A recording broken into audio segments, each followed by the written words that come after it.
우리 여기 오늘 모인 대부분의 사람들이 예수님을 내 구원자요, 내 주님으로 믿습니다 하고 고백하는 그런 사람들입니다. 예수님을 믿는 이유를 간단하게 이제 두 가지로 얘기하라. 이제 그렇게 이야기하면, 첫째는 구원받기 위해서 예수님을 믿습니다. 맞습니까? 구원받기 위해서 예수님을 믿어요. 이 땅이 영원한 데가 아니라 내가 가서 영원히 거할 그와 같은 내 집이 있다고 하는 그런 사실을 인지를 하고, 내 힘으로 할 수가 없기 때문에 하나님께서 육신을 입고 이 땅에 내려오셔서 내 죄악을 담당해 주셨다는 그 사실을 믿음으로 말미암아 내 행위와 상관없이, 내 공로와 상관없이, 나의 선한과 상관이 없이 구원받는다는 그런 사실을 우리가 믿어서 예수님을 따르는 그리스도인이 되었습니다. 예수님을 믿는 두 번째 이유는 성화가 되기 위해서 예수님을 믿습니다. 그래서 구원은 일시적으로 발생하는, 순간적으로 발생하는 그러한 사건이고, 성화는 우리가 목숨이 붙어 있는 한 끝까지, 죽을 때까지 계속해서 내 자신을 쳐서 하나님의 모습과 그 본성에 가까이 나도록 이렇게 만드는 그와 같은 과정이 성화의 과정이다. 그렇게 이야기를 할 수가 있습니다. 성화는 영어로 sanctification 이러는데, sanctification은 거룩히 구분하는 거다, 그런 뜻이에요. 그럼 첫 번째 뭐하고 거룩히 구분이 돼야 되냐 하면, 세상과 거룩히 구분이 되는 게 성화예요. 세상 사람들의 방식대로 살지 아니하고, 세상 사람들의 방식대로 예배드리지 아니하고, 세상 사람들이 추구하는 그런 쾌락과 즐거움을 추구하지 아니하고, 거기서 분리가 돼서 하나님이 원하시는 그런 방식대로 내가 살겠다 하는 게 성화입니다. 두 번째는 죄와 구분이 되는 거예요. 죄에 어떻게 하든 죄를 떨어뜨리려고 부단히 노력하는 그런 과정을 우리가 성화라고 이야기할 수가 있습니다. 그래서 세상과 구분이 되고 죄와 구분이 돼서 어디로 구별이 되냐? 하나님께로 구별이 되는 거예요. 죄를 떠나고 세상을 떠나서, 그래서 하나님께로 구분이 되는 그러한 삶을 이루어가는 그 과정을 우리가 성화의 과정이다, 그렇게 이야기를 할 수가 있습니다. 근데 이 두 가지는 그래도 조금 좀 쉬운 것 같은데, 어느 면에서 좀 쉬운데, 실질적으로 또 하나 구분이 돼야 될 때가 있어요. 뭐냐 하면 자기 자신과 구분이 좀 돼야 돼요. 이게 무슨 소리냐 하면, 저와 여러분이 태어날 때부터 가지고 있는 자기 자신이 있거든요. 이거에서 구분이 돼야 돼요. 이거에서 구분이 돼야 돼요. 그래서 하나님께로 구분이 돼야 돼요. 다시 말씀드리면 성품의 변화가 생기는 것이, 그게 성화다. 제가 세 가지에서 구분이 돼야 된다 그랬어요. 세상과 구분이 되고, 죄와 구분이 되고, 자기 자신과 구분이 돼야 된다. 근데 여러분, 어느 게 제일 그래도 어려운 것 같아요? 세상과 죄와 이런 건 그래도 좀 어떻게 좀 해볼 것 같은데, 이거 타고 나면서부터 이거 달고 나온 게 있잖아요, 이거. 이것과 좀 구분이 돼서 새로운 사람의 모습을 보이는 게, 그게 제가 보기에 가장 어려운 것 같습니다. 사람마다 다 차이는 있을지 모르겠는데, 저는 어떤 사람이 가장 부러우냐 하면, 온유한 사람, 부드러운 사람이 가장 부럽습니다. 그래서 매해 새해가 되면 잠언 16장 32절 말씀을 펴놓고, 올해는 이것대로 한번 좀 살아봐야 되겠다, 그렇게 이제 마음을 먹어요. 분노하기를 더디하는 자는 용사보다 낫고, 자기 영을 다스리는 자는 도시를 빼앗는 자보다 나으니라. 지금 그 말씀을 머릿속에 넣고 내이고 해도 이 분노할 때가 있단 말이에요. 그래서 이게 참 내 자신을 떠나서, 내 자신과 떠나서 하나님께로 이렇게 구분이 되는, 이 자신의 성품이 변화되는 이런 성화, 이게 대단히 어렵습니다. 그래서 그 원리는 참 간단해요. 구원을 받으면 하나님의 생명이 내 안에 들어와요. 예수님의 생명이 내 안에 들어오기 때문에, 그래서 영어로는 라이프가 들어온단 말이에요. 그 라이프가 들어오면 그 라이프에 합당한 라이프가 나오는 거예요. 삶이 나오는 거예요. 그래서 영어는 다 똑같아요. 생명도 라이프고 삶도 라이프예요. 그러니까 생명이 예수님의 생명이면 삶도 예수님의 삶이 나오는 게, 그게 정상인데, 이게 사람이 타고나면서 가지고 있는 그 육신이 있기 때문에 이 육신을 못 놓게 되면 생명은 지금 예수님의 생명이 들어와 있는데 자꾸 옛사람의 그와 같은 삶이 우리 안에서 나온다 그 얘기죠. 근데 중요한 건 뭐냐 하면 조금씩 바뀌더라도 삶이 바뀌어야 돼요. 그게 안 바뀌면 자신을 돌아봐야 됩니다. 왜냐하면 안 바뀌는 건 불가능한 일이에요. 그러니까 예수님을 믿고 났더니 내 삶에 무언가 변화가 생기는 게 보여야 돼요. 내가 봐도 보이고 다른 사람이 봐도 보여야 돼요. 이게 전혀 안 보인다. 그러면 예수님 밖에 있는가 한번 좀 고민을 해봐야 됩니다. 그래서 이 신약 성경에서 구체적으로 이야기하는 것은 예수님을 믿으면 궁극적으로 하나님의 본성에 참여하는 자가 된다는 거예요. 하나님의 본성은 거룩함이에요. 그 거룩함의 그 본성에 참여하는 자가 된다. 근데 이거를 악용하면 안 된다 그 얘기예요. 궁극적으로 되니까 여기서는 아무렇게 살아도 되지 않겠느냐. 이렇게 생각하면 안 된다 그 얘기입니다. 그러니까 제가 다시 한번 말씀드리면 하나님의 본성에 참여해야 되는데 천국에서만 그러냐 아니면 지금 이 땅에서 우리 몸을 가지고 사는 이 시간에도 지금 그래야 되느냐. 그걸 제가 한번 여러분에게 묻고 싶어요. 여러분, 부부싸움을 하든지 그러면 나는 천국에서만 성화가 될 사람이다. 여러분 그렇게 대답하면 문제가 안 풀립니다. 맞죠? 어디서부터? 이 땅에서부터 사는 동안 성화가 돼서 우리를 통해서 하나님의 본성이 조금씩 드러나는 그런 삶이 열려야 된다. 성경이 그렇게 이야기를 하는 겁니다. 자, 오늘 갈라디아서를 읽었어요. 갈라디아서는 6장으로 이제 구성이 되어 있는데 대부분의 사도 바울의 그 서신과 마찬가지로 앞부분에는 교리적인 내용이 나오고 있어요. 그래서 갈라디아서도 1장부터 4장까지는 하나님의 은혜로 말미암아 사람의 행위와 상관없이 율법의 행위와 상관없이 사람이 의롭게 된다는 그와 같은 교리적인 그 내용이 1장부터 4장에 이제 나와 있습니다. 그 다음에 이제 5장, 6장에는 그러면 이렇게 의롭게 된 사람들이 어떠한 삶을 마땅히 살아야 되겠느냐 하는 성화의 내용이 5장, 6장에 이제 나와 있습니다. 그래서 특별히 5장, 6장 들어가면서 오늘 읽은 이 5장에 있는 이 말씀은 그리스도인이 자유롭게 돼서 자유를 얻게 됐고 또 그리스도인이 이러한 그 평강을 얻게 되었을 때 이런 사람들 가운데 자유와 사랑과 책임의 의무가 이제 놓이게 되는데 이런 것들을 어떻게 감당을 해야 되겠는가 하는 그런 내용이 이 안에 이제 나오고 있습니다. 특별히 여러분, 저와 여러분이 예수님 믿으면 혼자 살면 문제가 생길 일이 거의 없어요. 그렇죠? 혼자 살면 문제가 생길 일이 없는데 문제는 가정에서도 사람들하고 살아야 되고 직장에 나가도 옆에 있는 사람들하고 살아야 되고 교회에 와도 사람들하고 살아야 되니까 사람들하고 문제가 생길 그런 가능성이 많다는 겁니다. 그래서 사람들과 부딪히는 그러한 그 문제가 지금 13절에서 15절에 기록이 되어 있어요. 너희가 부르심을 받아 자유함에 이르렀으나 오직 자유를 육신의 기회로 쓰지 말고 사랑으로 서로를 섬겨라.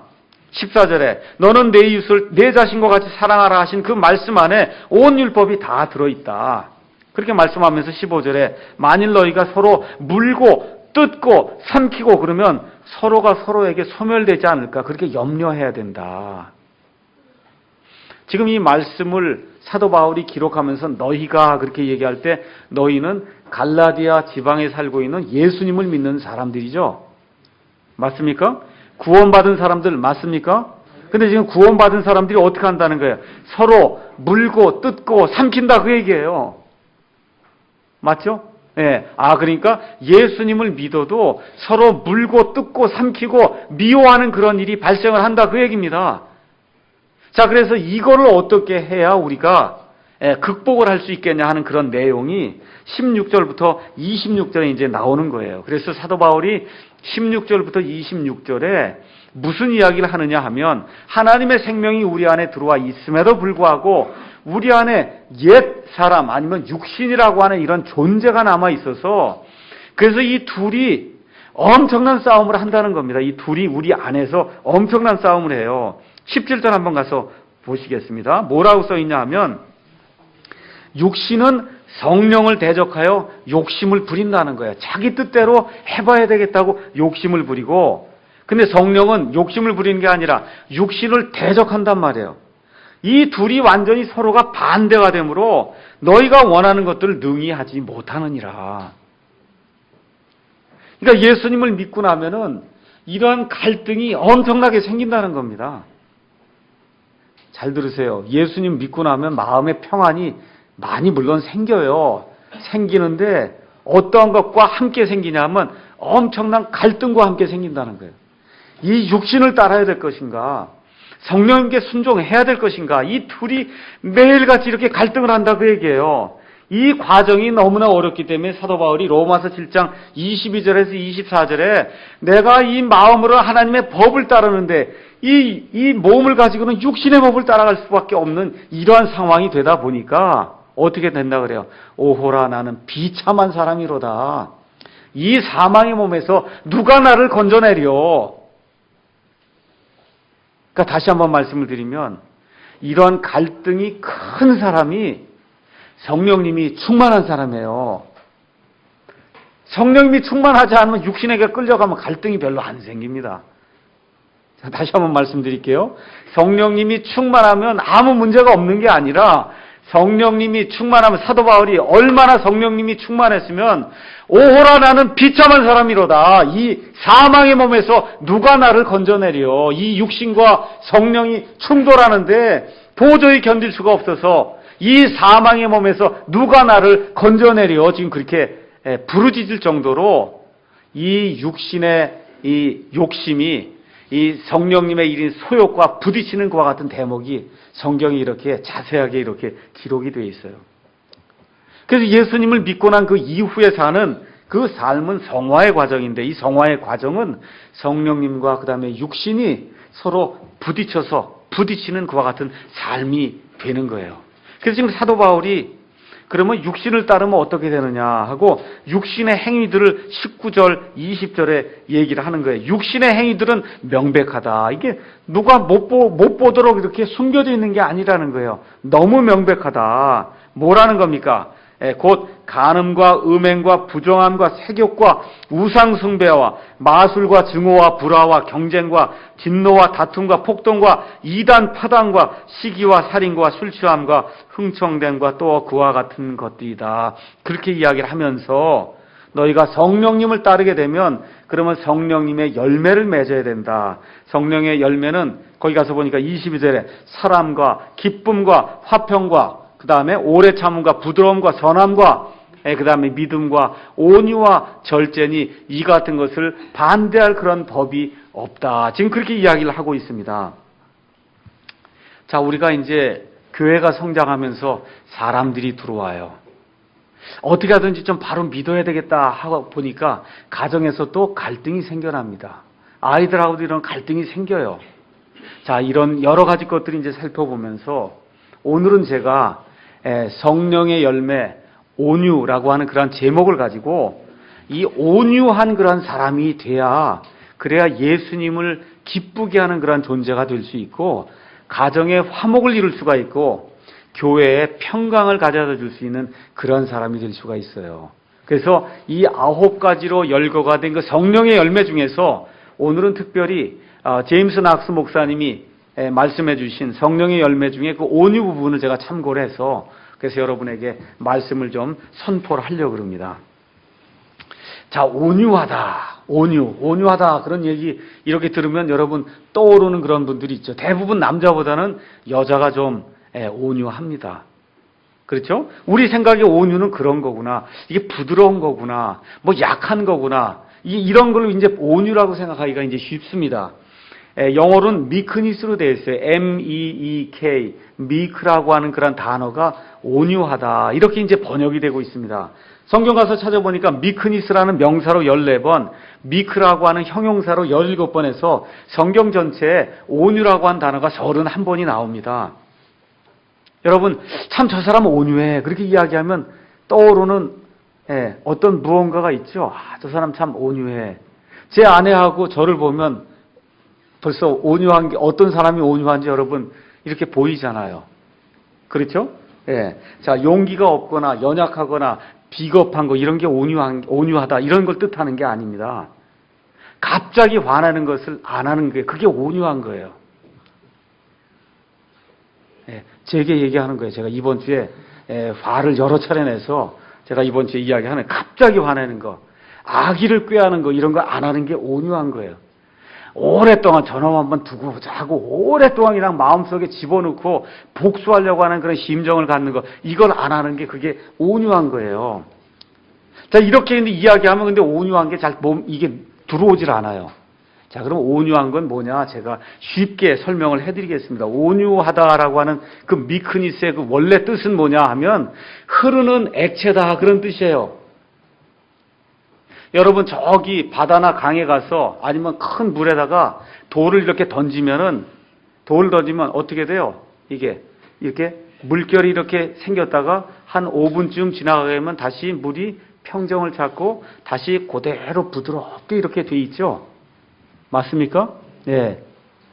그러니까 누가 해를 내게 끼치려고 하면 분명히 물결이 생깁니다. 물결이 생기는데 조금 지나가게 되면 이게 안정이 돼서 다시 부드러운 상태로 이렇게 간단 말이에요. 근데 똑같은 돌을 가져다가 유리를 치거나 아니면 벽에다가 갖다 치면은 어떻게 돼요? 이게 파여 나가거든요.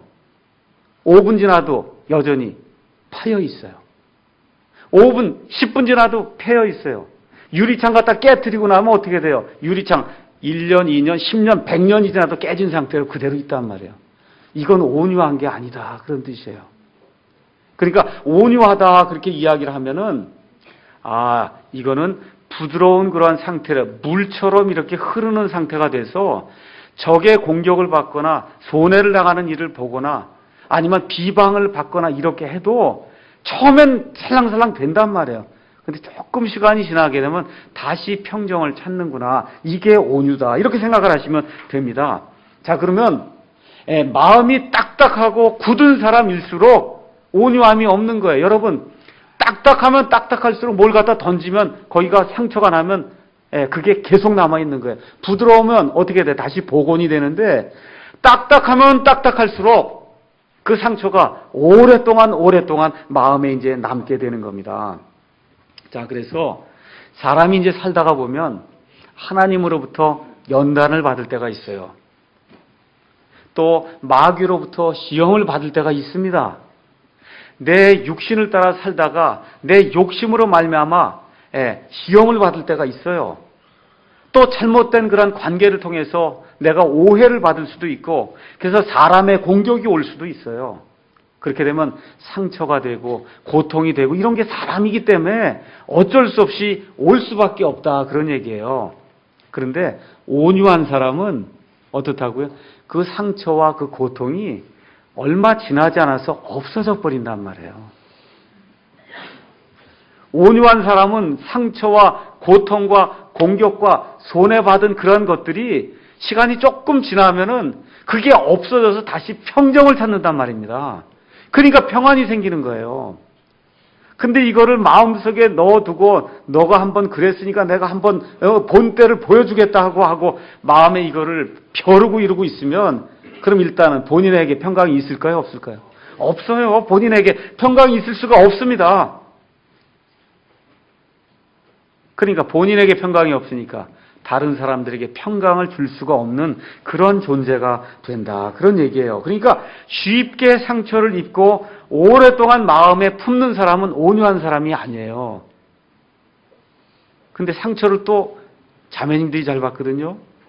그러니까 이렇게 우락부락한 거 이걸 생각하면 안 돼요. 온유는 남자든 여자든 상처를 잘 받는다 그러면 나는 온유한 사람이 아니구나 이렇게 생각하고 바꿔야 되겠다 생각을 하셔야 된다 그 얘기입니다.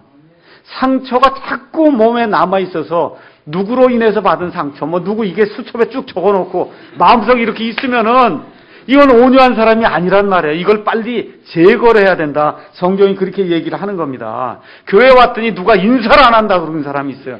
도대체 내가 어떤 사람인데 인사를 안 하냐. 그렇죠. 도대체 교회 와서 열심히 일을 해도 인정을 안 해준다고 불평하는 사람이 있고 나를 돌아보지 않는다고 불평하는 사람이 있고, 이게 다 상처받는 거거든요. 그러면 그 사람이 겉으로 보기에 아무리 부드러운 것 같아도 성경적으로는 온유한 사람이 아니라는 거예요.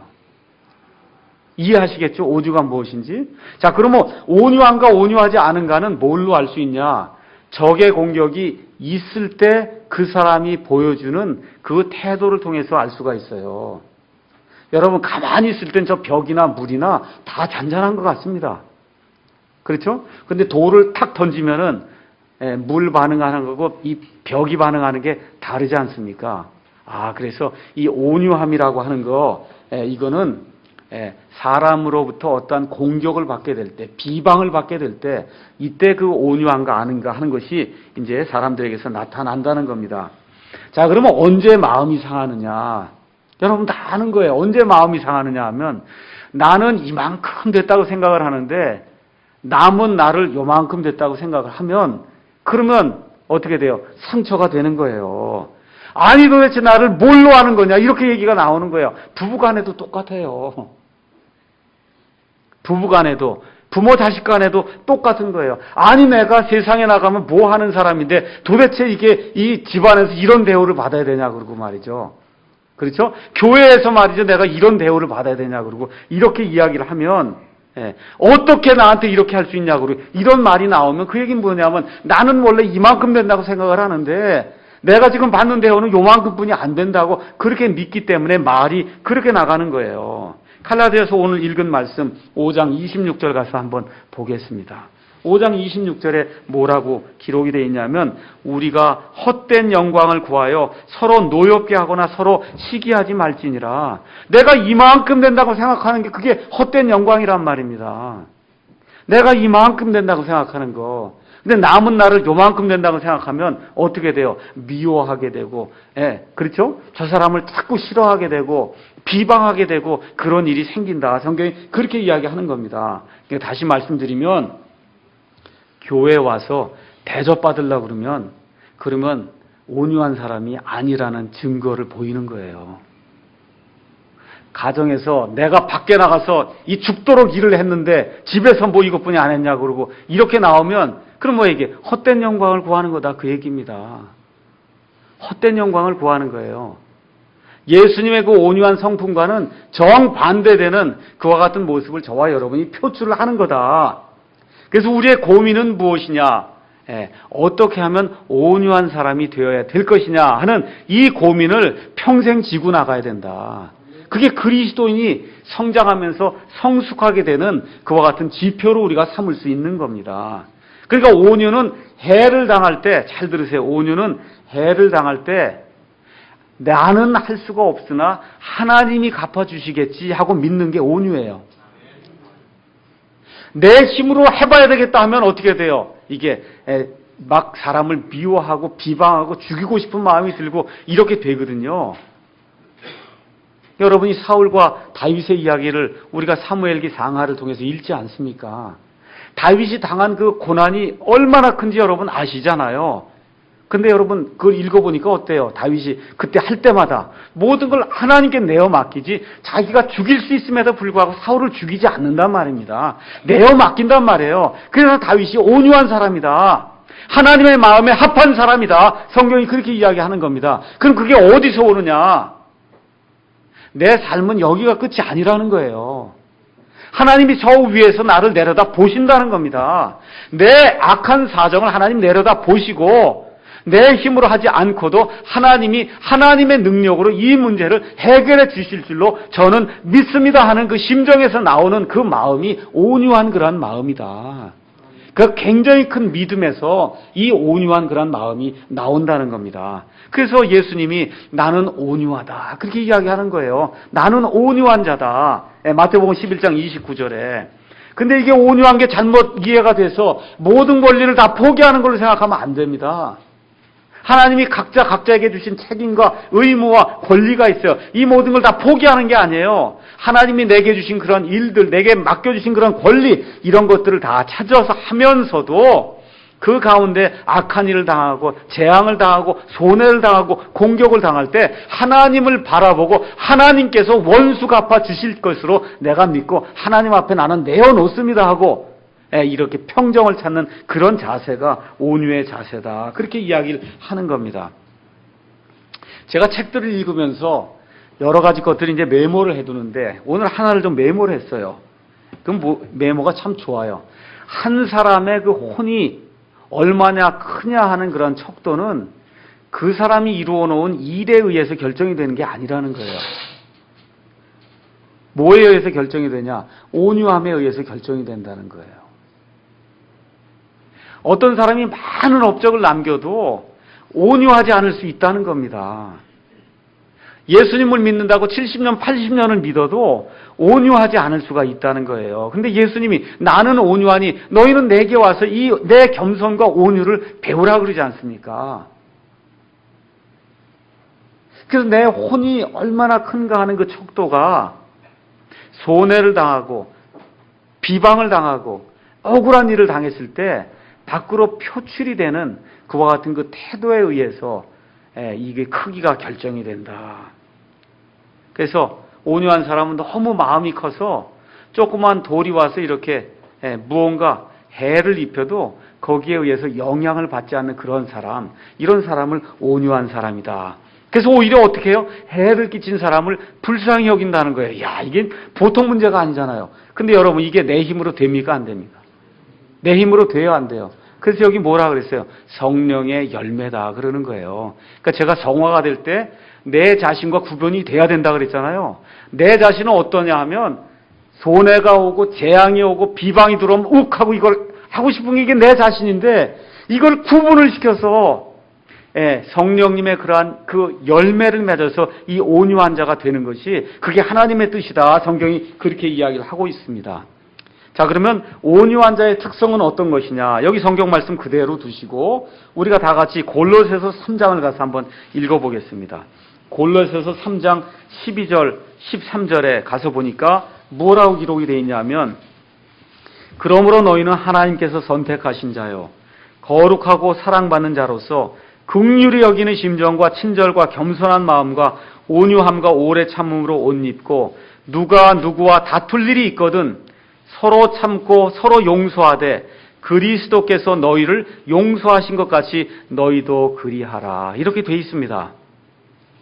여러분, 여기 골로새서는 믿는 사람들에게 주신 편지입니까? 믿지 않는 사람들에게 주신 편지입니까? 그러니까 믿는 사람들 가운데도 누가 누구와 다툴 일이 있다는 거죠. 맞습니까? 누가 누구와 다툴 일이 있다는 거예요. 우리가 결혼할 때, 제 아내하고 결혼할 때 어떻게 서약해요? 다투지 않겠다고 그러고 그렇게 서약을 하는데 실제 삶이 그렇습니까? 안 그렇습니까? 그 서약한 거하고 상관이 없이 다투는 일이 많이 생긴단 말이에요. 목사와 성도들이 정말 뭐 예수님의 사랑을 가지고 이렇게 하면은 어떤 사람이 얘기했듯이 정말 교회 안에만 들어오면 다 천사만 있는 줄 알고 예수 믿고는 넥타이를 나비 넥타이를 하고 예쁘게 하고 이렇게 교회 갔더니 천사만 있는 게 아니더라는 겁니다. 이 교회 안에 다툴 일이 있어요. 갈등이 있습니다. 부부 사이에도 있어요. 부모와 자식 간에도 있어요. 세상에 나가면 직장 상사와도 있습니다. 직장 부하하고도 있을 수 있어요. 그런데 어떻게 하라는 거예요? 여기 가서 보니까 그리스도께서 우리를 용서하실 때 그 용서하신 그 용서에 따라 우리가 용서하는 그런 마음을 갖는 거, 그게 온유다. 그렇게 이야기하는 겁니다. 여러분, 가정생활이 좀 어떤 것 같아요? 우리 아이들하고 잘 지내세요? 이번 주에는 제가 말씀드렸듯이 욱하고 하는 그러한 게 몇 번 있어서 제가 도대체 이게 말이 되는가 하는 그런 일들이 굉장히 많이 있었어요. 그 중에 하나가 우리 막내가 이제 전화가 왔어요. 전화가 와갖고 차를 부딪혔다는 겁니다. 옆에 있는 사람이 어떻게 자기도 못 보는 사이에 와서 부딪혔는데, 그래서 다치진 않았다 그래요. 일단 다치지 않았다 그래서 이제 야단을 친 거죠. 도대체 왜 비 오는 날 차를 갖고 나가냐부터 시작해서 이제 부모가 이제 해야 될 그런 그런 것들, 뭐, 저도 마찬가지이기 때문에 이제 나오는 거예요. 왜 이렇게 차를 가지고 속을 썩이냐 등등 해갖고 이제 얘기를 하는 거죠. 차 고치는데 500만 원이 나왔다는 거예요. 차 고치는데 500만 원이 나왔는데 보험회사에서 나머지 대주고 50만 원은 아빠가 내야 된다. 그렇게 얘기를 하니까 이거 도대체 차값이 500만 원이 안 되는데 말이지 500만 원 지금 차를 고쳐야 된다고 그러니까 욱하고 나오는 거예요. 도대체 왜 이렇게 차를 가지고 속을 썩이냐. 그렇게 이제 이야기가 나오는 거거든요. 그런데 지금 예수님이 뭐라고 얘기하냐 하면 내가 너희를 용서한 것 같이 용서하라는 거예요. 참 이게 참 귀중한 그런 말씀 아닙니까? 예수님이 죄를 하나도 짓지 않았는데도 불구하고 저와 여러분의 죄악을 예수님이 다 담당해 줬잖아요. 그렇게 했듯이 용서해 주라는 거예요. 그게 온유한 거다. 다툴 일이 있을 때 예수님이 나를 용서하신 것처럼 내가 저 상대방을 용서해 줘라. 내게 맡기고 나머지 결과는 내가 책임을 질 테니까 너가 나를 의지하고 저 사람을 용서하고 격려하고 위로하는 그런 말을 해주라는 겁니다. 그게 온유다. 성경이 지금 그렇게 이야기를 하는 거예요. 자, 우리가 조금 아까 읽었던 갈라디아서로 다시 한번 돌아오겠습니다. 갈라디아서 6장에 가서 보니까 또 어떨 때 온유함이 나타나야 되냐 하면 형제들아 만일 어떤 사람이 잘못에 빠지거든 영적인 너희는 온유의 영으로 그러한 자를 회복시키고 내 자신을 살펴보아 너도 시험에 들지 않게 하라. 우리 교회 생활하거나 가정 생활하거나 직장에서 무슨 생활하면 어떤 사람이 잘못에 빠지는 게 분명히 눈에 보입니다. 그 온유하지 않은 사람은 쌤통이다 그렇게 얘기하는 거예요. 야 정말 너무 잘됐다. 내게 지금까지 비방하고 이렇게 하더니 너무너무 잘됐다고 이렇게 고소해하지 말라는 거예요. 저기 가서 보니까 뭐라고 온유의 영으로 그러한 자를 가서 회복을 시켜서 이 사람이 제대로 돌아올 수 있도록 그렇게 만들어 주라는 겁니다. 그리고 또 어떻게 해요? 나 자신도 거기에 빠지지 않을까 염려하고 걱정을 해야 된다. 그렇게 이야기를 하는 겁니다. 그러니까 나를 비방하는 그런 사람들을 이렇게 보게 될 때 그 비방하는 사람들을 오히려 불쌍히 여기고 그 사람들을 어떻게 하든지 회복시켜야 되겠구나 하는 그런 마음을 가져야 된다는 거예요. 제가 목사를 이렇게 하다 보면 어렵게 만드는 그런 사람들이 있어요. 변화가 되지 않는 그런 사람들이 있어요. 오랫동안 이야기하고 고민하고 이렇게 하다가 제가 권면의 말씀을 이렇게 드립니다. 권면의 말씀을. 제가 처음부터 교회 할 때 여러분과 저희가 여러 차례 말씀드린 게 교회 들어오고 나가는 게 자유롭습니다. 왜 같이 예수님을 믿는데 교회 나간다고 싸우고 교회 나가니까 구원받지 못한 사람이라고 저주하고 이런 거 하는 거 이거 교회가 해야 될 일이 아닙니다. 그래서 가겠다 그러면 감사하게 가서 신앙생활 잘 하라고 권면하고 좋은 데 찾아보시라고 이게 하는 게 교회 목사가 해야 될 그런 일이지 저주하고 구원받지 못한 자라 그러고 저 교인 성도들에게 저 사람 만나면 안 된다 그러고 이건 목사가 해야 될 일이 아니잖아요. 여러분도 똑같아요. 옆에 있는 어느 분이 교회를 못 나오게 됐다 그래서 인연 관계가 그냥 싹 그날로 끊어지고 말이죠. 목사님이 절대 만나면 안 된다 그랬다고 이렇게 하면 안 됩니다. 그렇잖아요. 다음에 모든 것이 또 맞고 그러면 또 우리 교회 와서 다니면 되는 거고 예수님 안에 들어와 있는데 성품이 다르고 기질이 다르기 때문에 이 교회가 안 맞을 수 있잖아요. 그렇지 않습니까? 그 원수로 여기고 그러는 거 그거 자체가 이미 교회가 잘못하는 거예요. 우리 교회는 그렇게 하면 안 된다 그 얘기만 온유의 심정으로 권면하고 그것이 안 되면은 그러면 좋은 데 가셔서 신앙생활 하라고 이렇게 내보내서 그 사람이 자유롭게 평화스럽게 가서 또 가서 정착을 하고 이렇게 살 수 있도록 그렇게 만들어주는 게 그게 교회가 해야 될 일이다.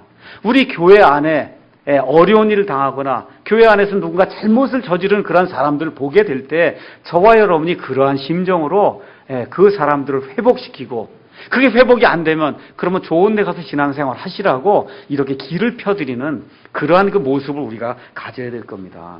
또 가서 한번 베드로전서 3장을 가서 한번 읽어보겠습니다. 베드로전서 3장 14절 베드로전서 3장 14절 16절에 가서 보면은 어떤 말씀이 나오냐 하면 너희가 의로 인하여 고난을 당하면 행복한 자니 그들이 두렵게 하는 것을 무서워하지 말고 불안해하지도 말며 오직 너희 마음속에서 주 하나님을 거룩히 구별하고 너희에게 너희 속에 있는 소망의 이유를 믿는 모든 사람에게 대답할 것을 항상 예비하되 어떻게 예비하라고요? 온유함과 두렵고 떨리는 마음으로 하라는 거예요. 그리고 선한 양심을 가져라. 자, 그래서 이번에는 소망의 이유를 사람이 묻는다. 너 왜 교회 가냐? 내가 전도지를 가져다 준지 뭐 하게 되면 핍박이 온단 말이에요. 그렇죠? 예. 그렇게 얘기할 때도 나는 예수 믿고 구원받은 사람이니까 당신과 클래스가 다른 사람이 하고 깔아뭉개는 이러한 마음으로 나가면 저 사람이 절대 변화가 안 된다는 겁니다. 그러니까 어떻게 하라는 거예요? 두려운 마음으로, 온유한 마음으로, 부드러운 그런 심정으로 이 사람에게 나는 이러이러한 심정 때문에, 이러이러한 이유 때문에 예수님을 믿습니다 하고 내가 믿는 그 소망의 이유를 차근차근 부드럽게 설명을 해줘야 그 사람이 감동이 돼서 설복이 돼서 예수님을 한 번 나도 믿어볼까 하고 한 걸음을 뛸 수 있다는 겁니다. 그럼 여기 어려운 구절이 하나 나와요. 주 하나님을 내 마음속에서 거룩히 구별하라는 거예요. 구분하라. 이게 무슨 뜻이에요? 주 하나님을 내 마음속에서 거룩히 구분해라. 설명을 드리면 이런 거예요. 주 하나님을 거룩히 구분한다고 하는 것은 내 마음속에 들어있는 모든 악한 것, 그 다음에 거룩하지 못한 것, 부패한 것, 또 다른 사람이 나를 비방하면 내 마음에 분노가 일어나거든요. 또 다른 사람의 비방이 들어오면 이런 비방이 있어요. 상처받은 것. 이런 모든 걸 다 몰아내고 온전히 마음을 하나님께로 구분해서 드리라는 겁니다. 그러니까 하나님이 뭐라고 말씀하는 거냐면 하나님이 제가 이제 하나님께 기도하면서 이렇게 얘기하는 거예요. 어느 형제가 제게 아주 몹쓸 짓을 했습니다. 이건 제가 정말 결백합니다. 이 일에 있어서 저는 잘못한 게 없는데 저 형제가 나를 밥 먹듯이 죽 끓듯이 이렇게 하면서 나를 비방합니다. 그럼 하나님이 뭐라고 얘기하냐면 그 사람이 행한 몹쓸 짓은 다 버리고 너는 나만 생각해라. 그게 지금 주 하나님을 거룩히 구분한다는 거예요. 그 사람이 손해되는 그런 일을 하게 됐을 때 그 손해되는 일은 다 치우고 너는 나만 생각해라. 내가 해주겠다. 내가 원수 갚아주겠다. 그러한 자세를 취하는 그거를 주 하나님을 너희 마음속에서 거룩히 구분하는 거다. 성경이 그렇게 이야기를 하는 겁니다. 그러니까 다시 말씀드리면 나쁜 것과 재앙과 비방이 우리에게 다가올 때 그 모든 걸 예수님께 던져버리고 예수님께서 공정하게 처리해 주실 줄로 저는 믿고 제 일만 묵묵히 하겠습니다. 이렇게 이야기하라는 겁니다. 이렇게 하게 될 때 마음에 평안이 온다는 거예요. 근데 여러분, 이게 가능할 것 같아요? 내 힘으로. 불가능하잖아요. 그래서 이게 성령님의 열매로 우리 가운데 나타날 수밖에 없다. 성경이 그렇게 이야기를 하는 겁니다. 자, 우리가 이제 우리 자신을 옹호하려고 애를 써요. 킹덤 성경이 옳습니다. 그런데 그 태도가 이 오만 불손하게 저 위로 가서 나는 이걸 다 아는데 너 이것도 알지 못하냐 하는 이런 태도로 나아가면 그러면 킹잼 성경 아니야 뭘 갖다 대도 그 사람 믿질 않아요. 맞죠? 예. 우리가 바르게 교회를 합니다. 우리 교회는 다른 교회하고 다릅니다 하고 나는 저 위로 세워놓고 아이고 이런 교회 다니는 사람 저 발밑에 있구나 하고 이런 자세로 나가면은 저 반대편에 있는 사람이 절대 우리를 받아들이지 않는다는 겁니다. 그래서 킹제임스 성경을 우리가 가서 전하든 예수 그리스도를 전하든 바른 교회를 전하든 이 온유하고 부드러운 심정으로 가서 한번 살펴보시는 게 어떻겠습니까 하고 내 자신을 낮추는 이런 자세가 없이는 우리의 전하는 것이 헛것이 될 수밖에 없다는 겁니다. 그래서 어떤 게 좋은 거냐 하면 저 사람 정말 악한 사람이야. 저 사람 정말 욕심쟁이야. 예. 저 사람 정말 쥐새끼 같은 사람이야. 이런 얘기를 들었는데 와서 만나보니까 저 사람이 얘기한 게 완전히 틀리군요. 이렇게 얘기가 돼야 그 사람이 온유한 사람이라는 겁니다. 제가 가끔씩 그 얘기를 들어요. 킹제임스 성경 이거 사이트를 보고 이렇게 오시는 분들이 엄청나게 강한 분인 줄 알고 이렇게 왔는 보니까 그렇지 않군요. 그런 얘기를 하길래 이게 사실 좀 그렇긴 한데 그렇지 않다고 봐줘서 정말 감사하다 이런 생각을 하거든요. 그래서 저와 여러분이 무슨 일을 하든지 예수님의 그런 심정으로 우리가 해야 됩니다. 디모데후서 하나만 더 보겠습니다. 디모데후서 2장 24절에 가서 보니까 교회의 지도자 되고 아니면은 가정의 지도자 되는 사람은 남편이 아닙니다. 남편. 이런 사람들이 어떻게 해야 될 그런 대목이 그 안에 나와 있습니다. 디모데후서 2장 24절. 거기 가서 보니까 뭐라고 기록이 되어 있냐면 주의 종은 결코 다투지 말아야 하며 모든 사람에게 부드러우며 가르치기를 잘하며 인내하며 스스로 반대하는 자들을 온유함으로 일깨워 주어야 하리라. 혹시 하나님께서 그들에게 회개를 허락하사 진리를 인정하게 하시리니 이것은 마귀의 뜻대로 마귀에게 사로잡힌 자들이 마귀의 올무에서부터 자신을 되찾게 하려 합니다. 제가 어려움을 당할 때마다 우리 집사람이 24절 문자를 보내와요. 주의 종은 결코 다투지 말아야 하며 모든 사람에게 부드러우며. 자, 이게 가능하냔 말이에요. 1년에 한 2, 3일은 모르겠는데 365일 내내 모든 사람에게 부드러워야 된다는 거예요. 내 힘으로 안 되니까 어떻게 해야 돼요? 성화될 수밖에 없어요. 내 힘으로는 안 됩니다 하고 하나님이 좀 알아서 해 주십시오 하고 내어놓지 않고는 1년에 며칠뿐이 안 돼요. 이거 하는 게 내 힘으로는. 그래서 가정에서 지금 남편이 잘해야 된다. 제가 자꾸 이야기하는 거예요. 남편이 여기 가정의 지도자 맞잖아요. 맞습니까? 가정의 지도자가 잘해야 그래야 그 가정에 화평이 있는 거예요. 그래서 심지어 이단인 자가 와도 어떻게 해요? 여기 가서 이 사람을 통해서 변화가 될 수 있는 그러한 계기가 생겨날 수 있다는 겁니다. 자, 그러면 온유한 자는 어떤 생각으로 살면 제일 간단하냐? 제가 아주 답을 드리겠습니다. 고린도전서 4장 가서 보겠어요. 갈라디아서 바로 전에 가서 보면 고린도전서가 나오는데 고린도전서 4장 9절에서 13절.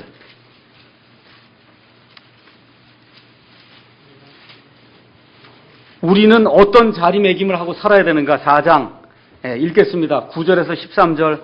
사도 바울이 자기의 그 심정을 쭉 얘기하면서 그냥 시간이 많이 받기 때문에 13절만 제가 읽겠습니다.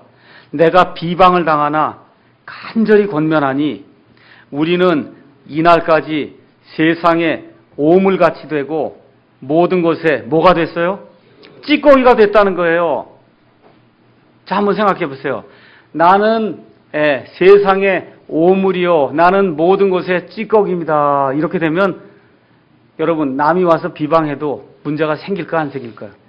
그게 안 생긴다는 거예요. 사도 바울이 고린도 교회를 세웠어요. 근데 고린도 교회 성도들이 사도 바울 보고 당신은 사도가 아닙니다. 얼마나 화가 나겠어요. 내가 이 교회를 세워서 여기서 이 사람들을 가르쳐서 예수님을 믿게 하고 모든 것을 다 내어놓고 피와 땀을 흘려가면서 이 교회를 세웠는데 잠시 교회를 비웠더니 사도 바울 선생님 당신은 우리의 선생이 아닙니다. 사도가 아닙니다. 이렇게 나오면은 그럼 얼마나 화가 났겠어요. 근데 사도 바울이 뭐라 그래요? 나는 이미 이 세상에 오물같이 나는 내 자신을 그렇게 여기고 내 자신을 모든 것에 쓰레기처럼 여긴다. 이렇게 되니까 화낼 이유가 있습니까? 없습니까? 없다. 그 얘기입니다. 그러니까 사도 바울처럼 우리가 그런 일에 신경을 안 쓰면 되는 거죠. 예수님 때문에 그저 나는 좀 맨 밑바닥에 있는 사람이다. 이렇게 생각하면 누가 와서 무슨 얘기를 해도 문제가 우리에게 생기지 않는다는 겁니다. 그럼 이런 사람에게 와서 비방 말을 막 늘어나 봐야 소용이 있을까요? 없을까요? 없다. 그 얘기죠. 이게 온유한 자가 취해야 될 자기의 위치 매김이다. 그 얘기야. 내 위치를 자꾸 저 위로 두면은 그럼 어떻게 돼요? 자꾸 비방거리가 되고 남의 속담거리가 되고 이러면 화가 치밀어 오르는데 나는 저 밑에 오물이요 찌꺼기입니다. 예수님 때문에 그렇습니다 하고 내 자신을 밑으로 내려놓으면 누가 와서 무슨 얘기를 해도 그게 내게 거침거리가 되지 않는다. 그 얘기입니다. 이게 구체적으로 이해가 안 되니까 마지막으로 예를 하나 말씀드리고 마치겠어요. 민수기 12장 가서 한번 보겠습니다. 민수기 12장에 가서 보면 이 세상에서 가장 온유했던 사람의 이야기가 이제 나옵니다. 민수기 12장 이번 주에 가서 한번 읽어보시고 제가 설명을 잠깐 드리겠습니다. 이스라엘 백성이 이집트 땅에서 400년 동안 종살이를 하다가 하나님이 모세를 보내서 그래서 하나님의 그 기적을 통해서 지금 홍해를 건너고 홍해에서 먹을 것이 없다 그러니까 하나님께서 만나를 내려주시고 마실 것이 없다 그러니까 하나님께서 바위를 쳐서 물을 내려주시고 그런데 이 사람들이 올 때마다 갈 때마다 계속 불평 불만을 터뜨리는 거예요. 너무나 불평불만을 많이 퍼뜨리는 거예요. 이 백성들도 그렇고 지도자도 그렇고. 그런데 드디어 불평불만의 최고조의 사건이 지금 발생을 하게 된 겁니다. 이게 무슨 얘기냐 하면 이 모세에게 두 명의 한 형이 있었고 한 누나가 있었어요. 아론과 미리암이 있었는데 이 불평불만이 드디어 누구에게서 터져나왔냐 하면 모세가 그렇게 믿고 따르던 자기 형과 자기 누나가 자기 구해준 누나 아니에요. 그렇잖아요. 모세 구해준 누나가 지금 미리암 누나인데 글쎄 이 누나에게서 불평불만이 터져나오는데 그것도 자기에 대한 인신공격이 아니라 뭐예요? 너 왜 내 아내를 이디오피아 사람 지금 시기에는 흑인 아내를 얻었냐 그 얘기입니다. 그렇죠? 지금 그 얘기를 하는 거예요. 너 도대체 왜 지금까지 이 많은 유대인들 중에 사람도 많이 있는데 왜 도대체 이디오피아 아내를 얻어서 속을 썩이냐? 지금 그렇게 이야기를 하는 그런 대목이 나오는 거예요. 그러면서 2절에 그걸 걸고 넘어지더니 그 다음에 뭐라 그래? 하나님이 너하고만 얘기하셨냐? 나하고도 얘기했다 이놈아. 그렇죠? 그렇게 얘기하는 거예요. 너만 대언자냐? 나도 대언자다. 너보다 나이도 더 많다. 경륜도 더 많다. 말도 잘한다. 그러면서 지금 대드는 그런 대목이 12장 1절 2절에 나오는데 3절 우리가 다 같이 한번 가서 읽어보겠습니다. 시작. 이제 이 사람 모세는 매우 온유하여 지면의 모든 사람보다 온유하였다. 자, 온유는 어느 때 온유한 게 나타난다 그랬어요? 남이 해코지를 할 때 온유한 게 나타나는 거예요. 그러니까 지금 모세가 온유한데 왜 온유해요 지금? 해를 받았잖아요. 비방을 받았잖아요. 근데 지금 모세가 온유한데 어느 정도로 온유하냐? 온 땅에 있던 모든 사람보다 온유했다는 거예요. 어느 정도로 온유하냐? 너무너무 참으니까 4절부터 하나님이 대신 나타나는 거예요. 하나님이 대신 나타나니까 4절 보세요. 주께서 갑자기 모세와 아론과 미리암에게 나타나신단 말이에요. 이게 성경의 원리다 그 얘기입니다. 모세가 참고 있으니까 하나님이 직접 나타나서 야 이놈들아 대언자가 많이 있어도 내가 꿈이나 모리 사람들에게 나타나지. 모세하고는 내가 직접 말로 하는 사람이다.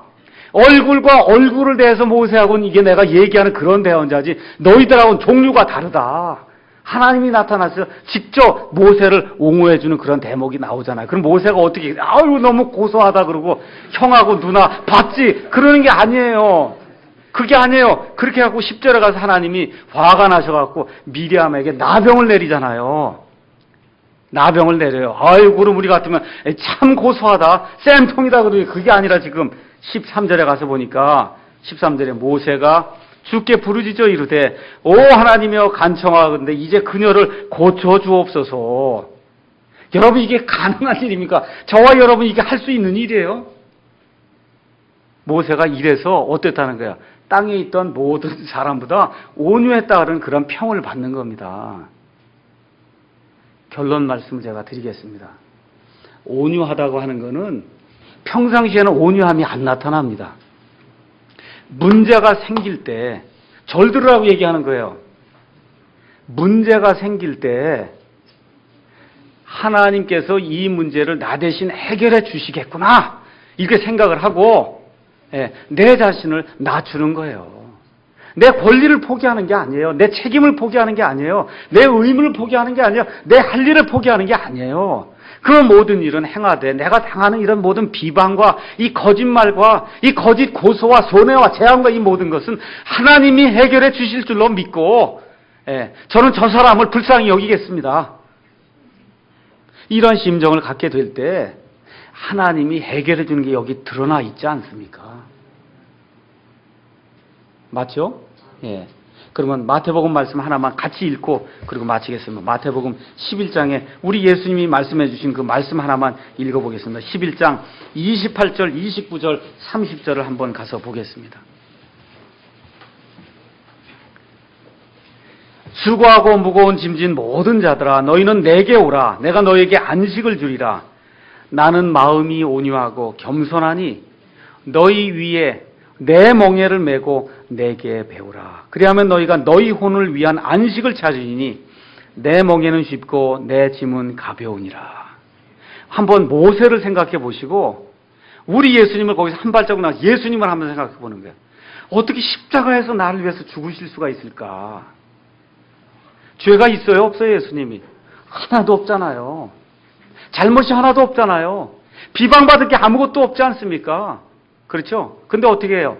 저 하늘에 있는 그 왕좌를 버려두고 내려오셔서 어디까지 내려와요? 말 구유까지 내려오셔갖고 죽는 것도 어떤 죽음을 죽어요? 죄수들 중에서도 가장 극심한 죄인이 당하는 그런 그 사형틀에 달려서 피를 흘리고 죽는 그런 죽음까지 예수님이 내려왔다는 겁니다. 이런 사랑으로 형제 자매를 대하고 이런 사랑으로 가정에서 아이들을 대하고 부부 관계를 맺게 될 때 그때 하나님이 원하시는 그런 온유한 사람이 저와 여러분이 될 수가 있습니다. 기도하시겠습니다.